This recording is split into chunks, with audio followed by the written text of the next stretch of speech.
반갑습니다. 박정택입니다. 멋지죠, 풍경이. 네, 잠시 감상하십시오. 중국의 10대 여행지 중에 한 곳이라고 합니다. 내년에는 같이 여행을 같이 갈 수 있었으면 좋겠네요. 자, 오늘은 물질 교환. 네, 우리 혈관에서 일어나는 어떤 일이 있는데 물질 교환이라고 하는 거에 대해 가지고 공부를 한번 해볼까 합니다. 자, 우리 몸에는 보시다시피 이런 혈관으로 쫙 다 덮여가 있죠. 동맥, 정맥. 그런데 거의 대부분의 혈관은 모세혈관입니다. 우리 머리카락보다도 가는 어떤 그런 가는 혈관들이 쫙 덮여가 있는 거죠. 그래서 우리 몸은 대부분 모세혈관으로 덮여져 있고 여기 모세혈관에 모든 세포들이 다 붙어 있다. 이렇게 보시면 됩니다. 자, 그래서 동맥과 정맥. 동맥은 깨끗한 피, 산소하고 영양소를 싣고 다니는 피고 정맥은 쓰레기를 다시 깨끗하게 정화하려고 돌아오는 피죠. 그리고 모세혈관이 있습니다. 그 모세혈관에 보면 모세혈관 사이 안으로 그 왼쪽 하단에 여기 보이시죠? 도너츠처럼 생긴 애가 있죠. 얘가 적혈구입니다. 이 적혈구가 굉장히 중요한 역할을 하는데 배달부와 청소부 역할을 합니다. 무엇을 배달하느냐? 산소와 영양소를 배달한다. 그리고 세포가 쓰고 나오는 쓰레기, 노폐물들을 다시 수거해가는 청소부 역할을 한다. 요거죠. 자, 그러면 조금 더 상세하게 우리 혈관, 모세혈관 안으로 한번 들어가 볼까요? 자, 물질 교환은 이렇게 왼쪽에 있는 게 이 혈관입니다. 이 혈관, 모세혈관이에요. 그 다음에 여기 동그랗게 생긴 요 도넛처럼 생긴 얘가 적혈구입니다.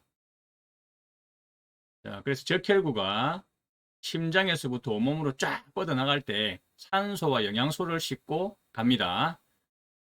그리고 노폐물을 다시 받아오는 거죠. 이 두 가지를 교환합니다. 그래서 물질을 교환한다. 그 말입니다. 그런데 혈관, 모세혈관이 4마이크로미터 정도, 직경 넓이가. 그런데 적혈구가 더 넓죠. 그러면 통과를 할 수가 없죠. 예, 우리 그 터널 안에 트럭이 지나가는데 트럭이 더 큰 겁니다. 그래서 어떻게 하느냐. 적혈구가 이렇게 길게 늘어나 가지고 우리 모세혈관을 통과합니다. 모세혈관 그 넓이에 거의 맞춰 가지고 쫙쫙 통과를 합니다. 이거를 적혈구의 변형성이라고 합니다. 신기하죠? 자, 그런데 나이가 들어가면서 우리 혈관이 어떻게 됩니까? 안에 노폐물이 쌓이고 찌꺼기가 쌓이고 하면서 직경이, 넓이가 자꾸 좁아지죠. 그리고 혈관에 찌꺼기가 쌓이면 활력이 굉장히 좋았던 혈관이 딱딱하게 굳어갑니다. 혈관이 좁아지고 굳어가면서 혈액순환이 잘 안 되기 시작하는 거죠. 자, 이런데 여자분들은 35세쯤에 남자분들은 40세쯤에 가면 거의 혈관이 반으로 좁아진대요. 반으로. 그럼 어떻게 됩니까? 혈혈구는 더 늘어나겠죠. 이렇게. 그런데 반으로, 두 배로 늘어나는 게 아니고 16배로 늘어납니다. 무슨 말이냐면 혈관은 절반으로 좁아지지만 물질 교환은 16분의 1로 준다는 거죠. 이게 사성이기 때문에 그렇습니다. 무슨 말입니까? 거의 40세쯤 되어서 혈관이 절반 정도 줄어드니까 좁아지면 산소와 영양소를 받는 것도 젊었을 때보다 16분의 1로 줄고 세포들이 빼내는 노폐물 쓰레기 이산화탄소들도 16분의 1로 준다는 거죠. 그러면은 세포들은 어찌 됩니까? 죽는 거죠. 산소 영양소를 공급을 잘 못 받으니까.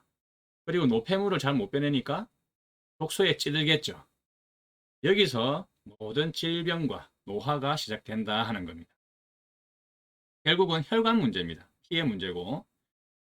자, 그래서 산화질소를 만약에 충분하게 젊었을 때만큼 공급받을 수 있다면, 만들어낼 수는 없으니까 공급받을 수 있다면 꽉 막힌 저 고속도로에서 왼쪽으로 보이시는 뻥 뚫린 고속도로처럼 원활하게 또 혈액순환이 이루어질 거다 하는 거죠. 그러면 저기에 차가 적혈구라고 보시면 되겠죠. 예. 산소, 영양소를 싣고 또 노폐물을 빼내는 이 애들이 원활하게 다닐 수가 있는 겁니다. 거기에 산화질소가 굉장히 큰 역할을 한다 하는 거죠. 그래서 오른쪽 그림 여기 보시면 우리 산화질소 NO라고 하는 애들이 좁아져 있는 혈관을 이렇게 늘려주더라 하는 거죠.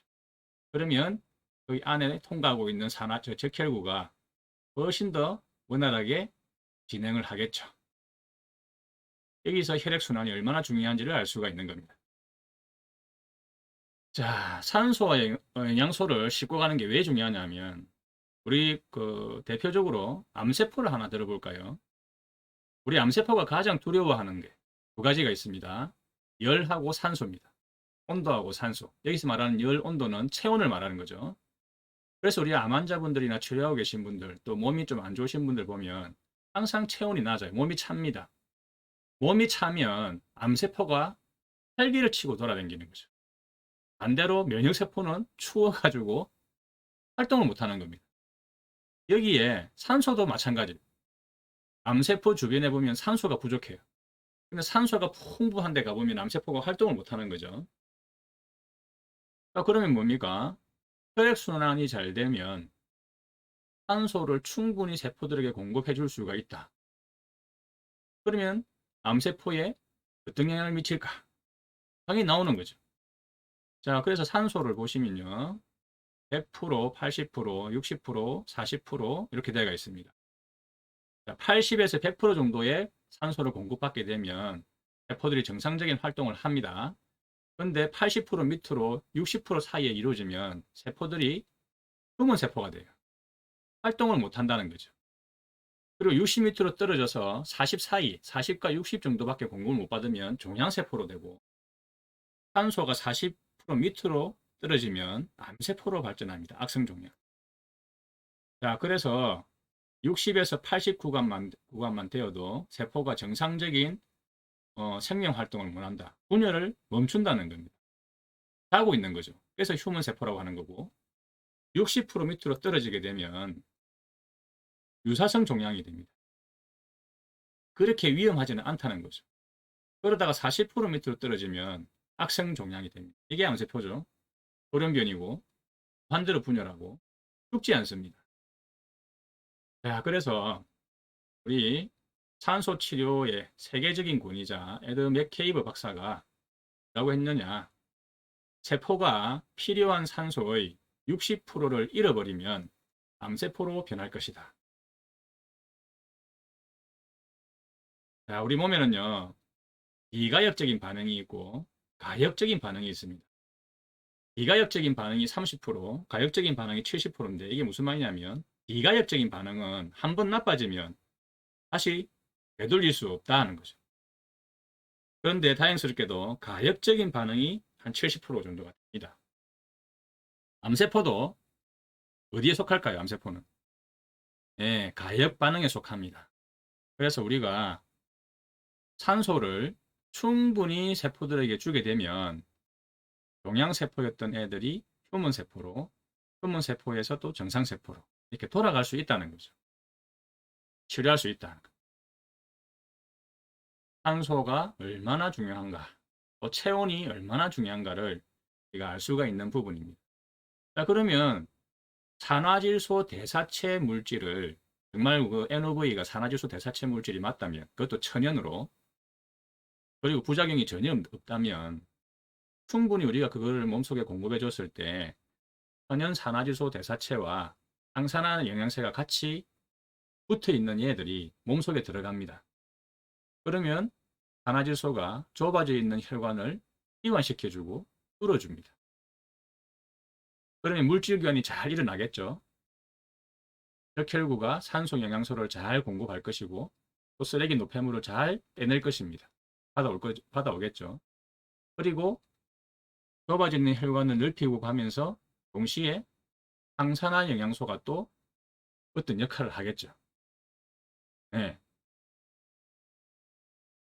그러니까 건강하신 분들은 충분히 질병과 질환을 예방할 수 있고 어떤 질병과 질환에 가신 분들은 치료 효과까지도 우리가 기대해 볼 수 있다.